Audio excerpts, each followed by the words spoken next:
Mon exposé s'intitule d'une guerre à l'autre le double retard de l'infanterie française de 1688 à 1715.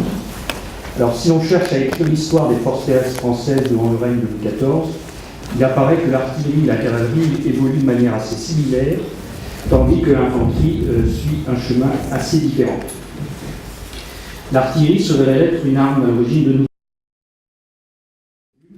Mise au point par exemple sur l'initiative de Vauban du tir par ricochet, utilisé pour la première fois au siège de Philippeville en 1688, développement dans les années 1680 de l'emploi des mortiers, afin de déployer des bombardements de terreur sur les villes ennemies, et ainsi les forcer à capituler sans résistance.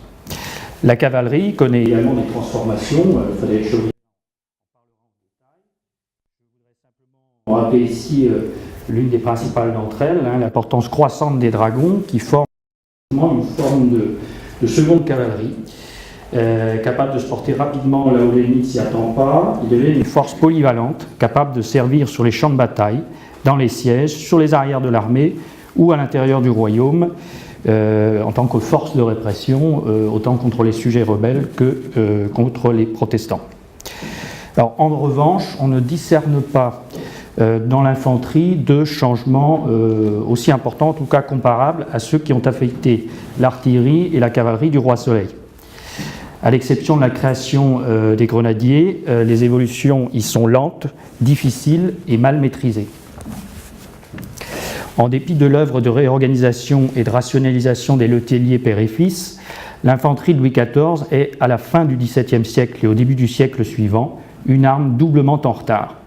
Sur le plan matériel tout d'abord, et plus particulièrement en matière d'armement des troupes. Ce sera l'objet de ma première partie.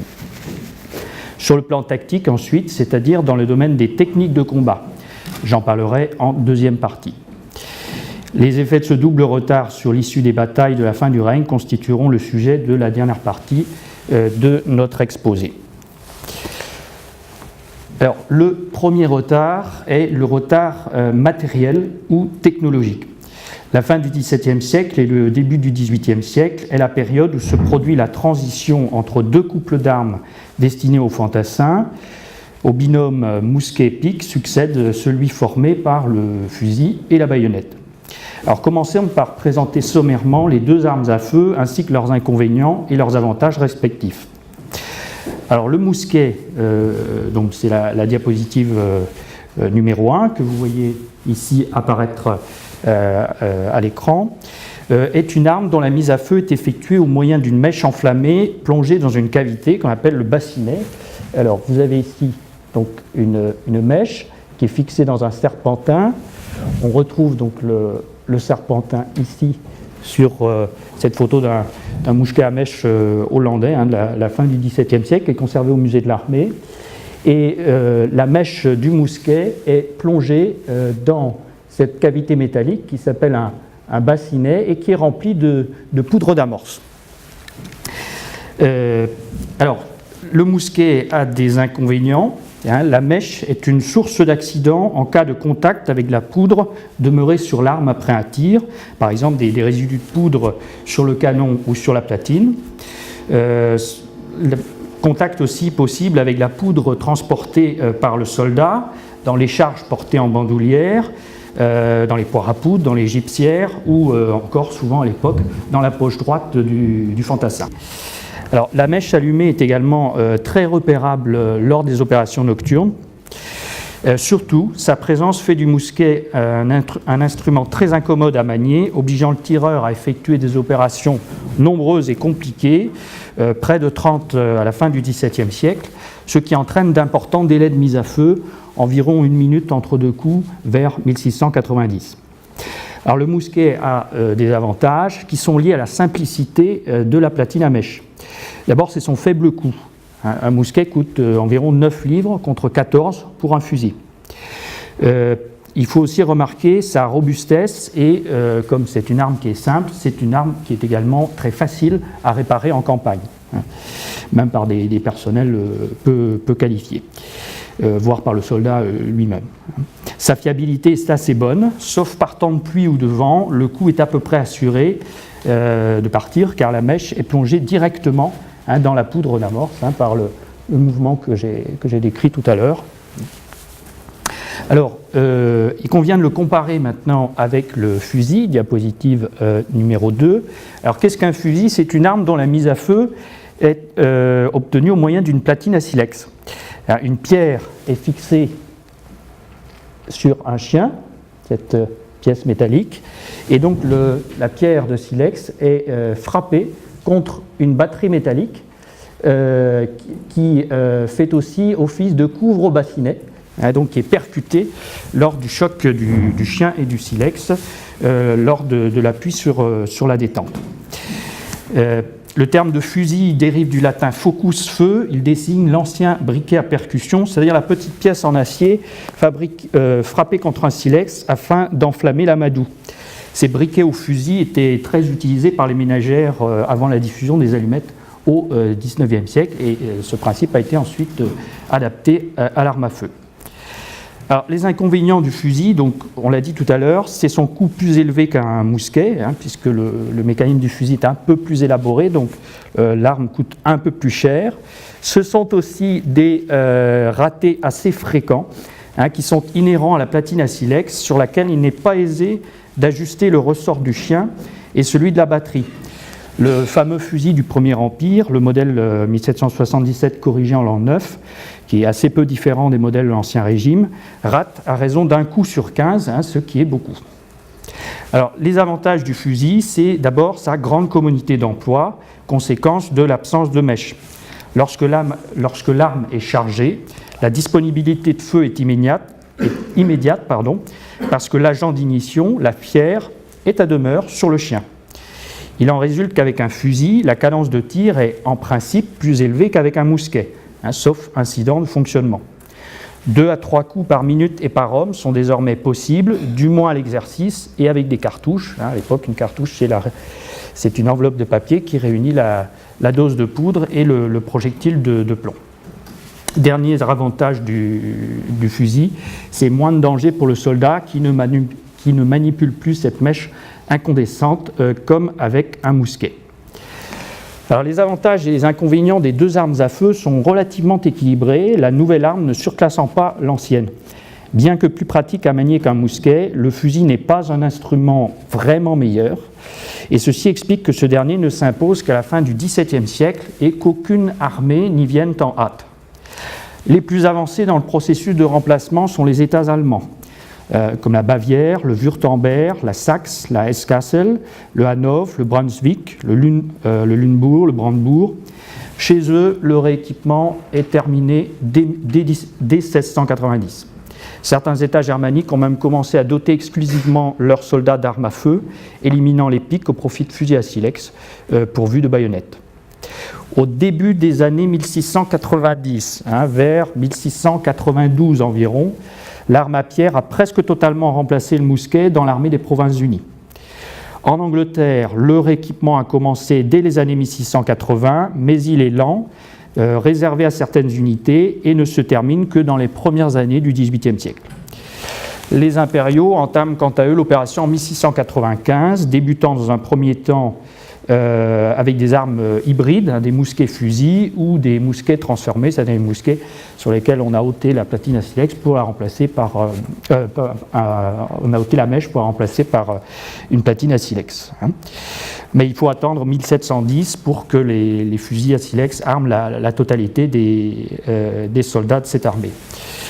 Alors, au terme de ce bref panorama, il apparaît que les ennemis de Louis XIV ont, au cours des premières années de la guerre de la Ligue d'Augsbourg, achevé les États allemands, presque terminé, les Provinces-Unies, ou commencé, anglais et impériaux, le réarmement de leurs troupes en fusil.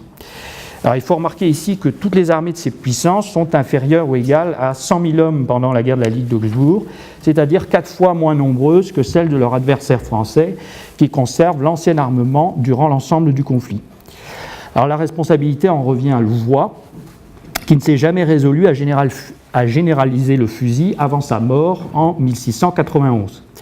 Certains y ont vu l'effet d'un conservatisme trop affirmé, alors que l'attitude du ministre est davantage dictée par la prudence et le pragmatisme, que motivent plusieurs facteurs. D'abord, la taille colossale de l'armée royale, 420 000 hommes, dont près de 265 000 fantassins. l'armée française est bien le géant du grand siècle, pour reprendre l'expression de John Lynn, ici présent. De tels effectifs permettent difficilement un changement d'armement intégral en un temps court. La réforme opérait en outre une ponction trop lourde sur les finances des colonels et des capitaines. 265 000 multiplié par 14 livres, eh bien, ça fait exactement 3 710 000 livres, ce qui est une somme extrêmement élevée. De plus, le fusil n'est pas encore jugé assez fiable en raison, on l'a vu, de la platine à silex, ce qui est un obstacle également à sa généralisation. Enfin, changer les armes est une décision lourde de conséquences car elle nécessite de modifier aussi l'instruction et l'entraînement des troupes, mesure susceptible de créer le désordre à la veille d'une guerre ou une fois celle-ci commencée.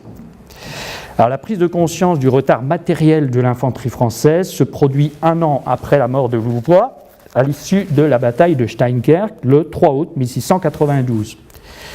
Bien que victorieuses, les troupes françaises y ont été rudement éprouvées par la puissance de feu de l'infanterie anglo-hollandaise, déjà armée de fusils. On y compte d'ailleurs de nombreux Allemands et nous avons souligné leur adoption précoce de la nouvelle arme. Le rapport fait à Louis XIV de la bataille le décide dans un premier temps à instaurer la parité entre les mousquets et les fusils, puis à abandonner complètement les premiers une fois la paix revenue. La disparition de l'arme à mèche n'est rendue officielle qu'en décembre 1699, soit 9 ans après les États allemands, 7 ans après les Provinces-Unies et une partie de l'armée anglaise, donc, et 4 ans après les impériaux. Le retard de la France est donc incontestable, mais il peut être qualifié de relatif pour deux raisons. Son armée est, nous le répétons, 4 fois plus nombreuse que celle de ses ennemis. Et la date de 1699 correspond de plus à la décision officielle de remplacer les mousquets par les fusils. Mais ces derniers, qui sont très appréciés par les officiers et les soldats, avaient déjà fait beaucoup de progrès de manière informelle et étaient déjà en fait assez répandus dans la troupe avant l'ordonnance royale. J'irai un peu plus vite sur la substitution de la baïonnette à la pique, qui est elle aussi étalée dans le temps et qui ne prend fin que tardivement, au début du XVIIIe siècle. Arme aux origines synégétiques, la baïonnette à manche, peu pratique parce qu'enfoncée dans le canon de l'arme à feu, est améliorée par Vauban qui adapte le système de fixation à douille. Cette baïonnette rénovée est officiellement adoptée dans l'infanterie en novembre 1689. La décision de supprimer les dernières piques n'intervient toutefois qu'en 1703, Louis XIV se rangeant à l'avis de Vauban, partisan résolu de leur abolition. Alors, pour avoir plus de détails sur cette question du matériel, vous pourrez vous reporter donc au numéro à apparaître sur Louis XIV de la revue historique des armées, où un article sera consacré à ces questions. Ainsi, est-ce seulement pendant la guerre de succession d'Espagne que l'infanterie de Louis XIV affronte celle des puissants ennemis en utilisant les mêmes armes que ces dernières. Malgré cette mise aux normes, les succès militaires ne sont pas au rendez-vous, ce qui est la preuve qu'un autre facteur que l'armement doit être pris en compte. J'en viens donc au second retard, qui est un retard d'ordre technique ou tactique. Durant la guerre de la Ligue d'Augsbourg et la majeure partie de celle de la succession d'Espagne, les fantassins de Louis XIV pratiquent le feu de rang. Décrit en 1686 dans le Major parfait de François de Morins, le feu de rang consiste à faire tirer les rangs d'un bataillon à tour de rôle. Il peut être exécuté de plusieurs façons, mais la plus répandue est la suivante. Le bataillon est à l'arrêt, il est disposé sur 5 rangs pendant la guerre de la Ligue d'Augsbourg, sur 4 plutôt pendant le conflit suivant. Tous les hommes du bataillon s'agenouillent, les hommes du dernier rang se lèvent et ouvrent le feu, puis les soldats des autres rangs font de même, le tir progressant donc de l'arrière vers l'avant. Lorsque le premier rang a effectué sa décharge, tous les rangs se baissent, à l'exception du dernier qui recommence le tir. Alors, la méthode française, simple et statique, a été conçue pour des fantassins armés de mousquets et de piques. Elle reste pourtant en usage après l'adoption du fusil et de la baïonnette à douille. D'inspiration française, le feu de rang influence la tactique de la plupart des infanteries européennes, à exception de celle des Provinces-Unies, jusqu'à la guerre de la Ligue d'Augsbourg. Ce conflit marque cependant son recul dans de nombreuses armées, notamment celles qui composent les forces plurinationales de Guillaume III dans les Pays-Bas espagnols, qui unifient leur tactique sur le modèle hollandais fondé sur le feu de peloton. Ce dernier, à l'organisation plus complexe que le feu de rang, demeure la principale formation de tir anglo-hollandaise pendant le conflit de la succession d'Espagne. Et c'est l'objet de la diapositive numéro 3, où vous verrez donc une représentation théorique et simplifiée de ce que peuvent donner les deux types de feux, opérés donc d'abord pour le feu de rang par un bataillon français de 500 hommes, et en haut de l'image ici, un feu de peloton d'un bataillon anglo-hollandais du même effectif, et vous constatez donc immédiatement que les Français sont rangés sur une disposition de 4 rangs, alors que les anglo-hollandais sont rangés sur 3 rangs. Alors pour la compréhension du schéma, un peloton anglo-hollandais est représenté par 3 rectangles rangés l'un derrière l'autre, rectangles de couleur, hein, et à effectif égal, hein, cet amincissement du front permet aux anglo-hollandais de déborder par les flancs le bataillon français disposé sur 4 rangs. Hein. Donc on voit ici l'extension de la longueur du front permise par cet amincissement. Le bataillon anglo-hollandais est donc est divisé en 18 pelotons. Cette division, c'est très important, suit le sens de la profondeur. Hein. Le tir va suivre le sens des fils et non pas des rangs. 3 sections de tir sont définies, regroupant chacune 6 pelotons. Nous les avons fait apparaître ici d'une couleur différente. Hein. Donc le tir commence par vous pouvez suivre les couleurs, donc par les pelotons représentés en noir. Ensuite, la deuxième section regroupe les pelotons verts, et ensuite, troisièmement, les pelotons jaunes. Vous remarquez que ces pelotons sont représentés à différents endroits de la ligne de front.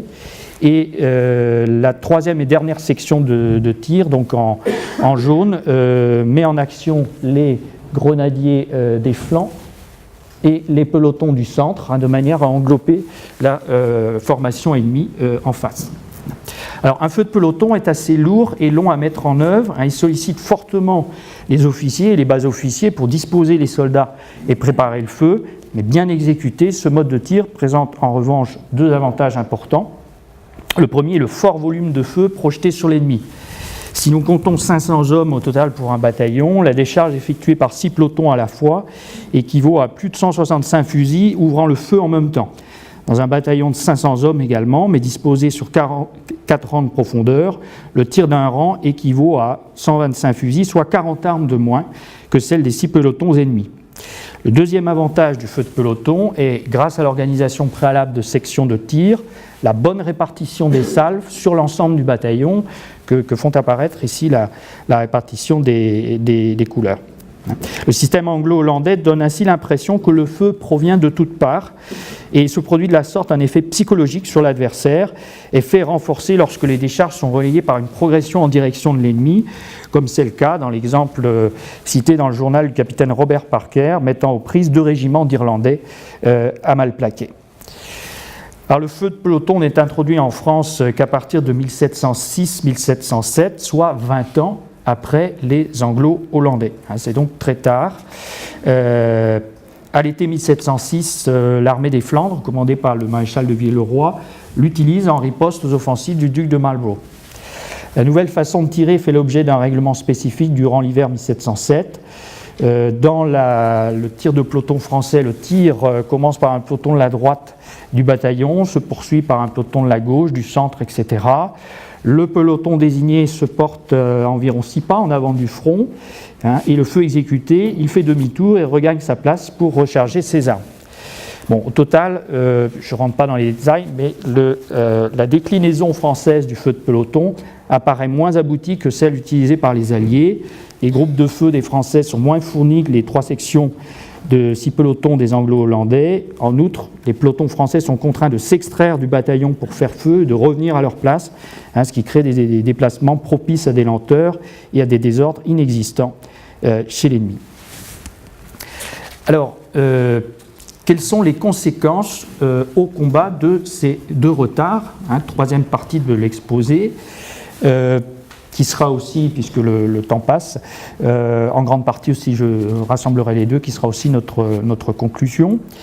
Alors les conséquences du premier retard technologique sont faibles. Le fusil n'est pas bien meilleur que le mousquet. Les deux armes se caractérisent par leur médiocrité. Ce sont toutes deux des armes à un coup. Au chargement lent, parce qu'effectué par la bouche, au terme de 27 mouvements pour un mousquet, une vingtaine pour le fusil. Ce sont des armes dont la portée est faible. La balle cesse d'être vulnérante à partir de 200 mètres. Ce sont des armes également d'une très grande imprécision qui est due à plusieurs facteurs. Lame lisse des canons, il y a une absence de rayures internes permettant de canaliser la trajectoire de la balle en mouvement. Grande imprécision due également à la forme sphérique des projectiles de l'époque, qui est très peu aérodynamique. Grande imprécision aussi à la fumée blanche très épaisse produite par la poudre noire, et fumée blanche très épaisse et très persistante, qui empêche tout simplement tout tir précis au-delà de quelques minutes de combat. Signalons aussi donc la lenteur des projectiles, que ce soit pour un mousquet ou un fusil. Ce sont des projectiles qui ont une vitesse assez forte à la sortie de la bouche, environ 450 mètres par seconde, mais qui déclinent ensuite assez rapidement. Et pour beaucoup d'hommes ne reçoivent en fait que des blessures superficielles, qui sont souvent très vilaines, mais ce ne sont pas toujours des blessures mortelles. Alors, la conséquence du deuxième retard, le retard tactique, sont plus importantes sans être décisives. Les grandes défaites françaises du début de la guerre de succession d'Espagne, Blenheim, Ramillies, Audenarde, étudiées par Clément Henry, qui est ici, qui a étudié le siège de Turin également. Ces grandes défaites sont surtout dues aux erreurs tactiques et stratégiques du commandement. Les engagements en rage campagne ils sont peu nombreux et les Français, conscients de leur infériorité sur le plan du feu de l'infanterie, évitent en général d'affronter les Anglo-Hollandais sur ce terrain et privilégient l'emploi de la cavalerie, sauf lors du combat de Vinandel, par exemple, qui fait un peu exception, qui s'est déroulé en septembre 2008. Clément Henry en a parlé aussi. L'infanterie royale y est mise en échec par des alliés pourtant moins nombreux. Les premières décharges de ces derniers arrêtent l'avance des troupes françaises qui ripostent par une salve générale, mais désordonnée, avant de plier et de se rabattre vers les lignes arrières et de les entraîner dans leur fuite. Alors, le système de tir des Alliés n'est cependant pas seul en cause dans cet échec. Il y a aussi la faute tactique du chef français Lamotte Houdancourt qui pèse sûrement bien plus lourd dans l'explication de la défaite, celui-ci ayant attaqué frontalement l'infanterie ennemie au lieu de la contourner avec une cavalerie supérieure en nombre. Alors, il faut également constater que malgré ces avantages, le feu de peloton est impuissant à arrêter des adversaires déterminés, agissant par surprise et de manière offensive. Il ne peut rien non plus quand l'ennemi dispose de la supériorité numérique. C'est ce que révèle le combat de Brihuega en Espagne le 9 décembre 1710. 12 000 franco-espagnols y mettent en échec 5 000 alliés. L'attaque de Brihuega, occupée par les Anglo-Hollandais du comte Stanhope, est menée par le duc de Vendôme à l'issue d'une marche nocturne. Parvenus à destination, les assaillants sont d'abord repoussés par les tirs des Anglais. 3 assauts sont nécessaires pour emporter la place. Barricadés dans les rues et ayant percé les maisons, rapporte le marquis de Sourches, les Anglais font un feu effroyable, selon l'expression du même auteur. L'expression suggère un tir nourri qui est probablement, compte tenu du contexte, un feu de peloton adapté à l'exiguïté de l'espace urbain. Alors, loin de se décourager face à cette tactique, Vendôme fait encercler la ville, dont les murs sont abattus à coups de canon. Le duc entraîne Philippe V sur la brèche. Les grenadiers français emportent les retranchements ennemis les uns après les autres. La lutte se produit à la baïonnette jusqu'à 7 heures du soir et Stanhope est contraint de se rendre avec 3400 prisonniers. Donc, malgré sa puissance, le feu anglais n'est donc pas parvenu à arrêter les troupes résolues de Vendôme et de Philippe. Consciente de l'enjeu, il y va de la couronne d'Espagne et du danger. Les impériaux de Starhemberg approchent. Elles se battent avec fureur et en raison d'un ennemi aux techniques de combat plus avancées. Alors, deuxième exemple, qui sera aussi le dernier, c'est celui de Denain, hein, qui est bien connu, mais il faut quand même rappeler certains faits. Hein, le 24 juillet 1712, en Flandre, la prise du camp de Denain est accomplie suivant les mêmes méthodes: rapidité, surprise et attaque à l'arme blanche. Après une marche nocturne de 20 km, les Français de Villars sont disposés en 8 colonnes d'assaut devant les retranchements des Hollandais et des Impériaux. Le chevalier de Quincy note que l'avance des colonnes en direction des positions ennemies est effectuée sans tirer un seul coup de fusil. Les soldats français avaient d'ailleurs leurs fusils en bandoulière, volontairement. Les assaillants, rapporte Quincy, essuient 3 décharges de canon chargés à cartouches et autant de décharges de mousqueterie. Ils parviennent cependant jusqu'au fossé, qu'ils comblent au moyen de fascines. Ils escaladent les retranchements et pénètrent au milieu des bataillons alliés. Ceux-ci sont enfoncés et poursuivis jusqu'à Denain, où se produit, suivant les mots de Quincy, un carnage affreux. L'expression concerne surtout les impériaux et les Hollandais, les Français ayant des pertes 3 fois moins élevées. Alors, la victoire de Denain obtenue à la suite d'un coup d'audace constitue, en plein blocage tactique, on en parlait tout à l'heure, constitue une réhabilitation éclatante de la manœuvre et du choc. Le succès est décisif pour le sort de la guerre. Elle préserve la France de l'invasion, ouvre la voie à la reconquête des places perdues en Flandre depuis Malplaquet et permet à Louis XIV de négocier en position honorable avec les puissances alliées. Ces différents exemples, ainsi que ceux de Spire en 1703 ou encore de Rummersheim en 1709, attestent que la technicité accrue des Alliés en matière de feu d'infanterie n'est pas un avantage déterminant. Cette supériorité peut être réduite par des modes de combat primaires fondés sur la rapidité et l'offensive, qui sont encore capables de donner de grands résultats, tant militaires que diplomatiques. Je vous remercie de votre attention.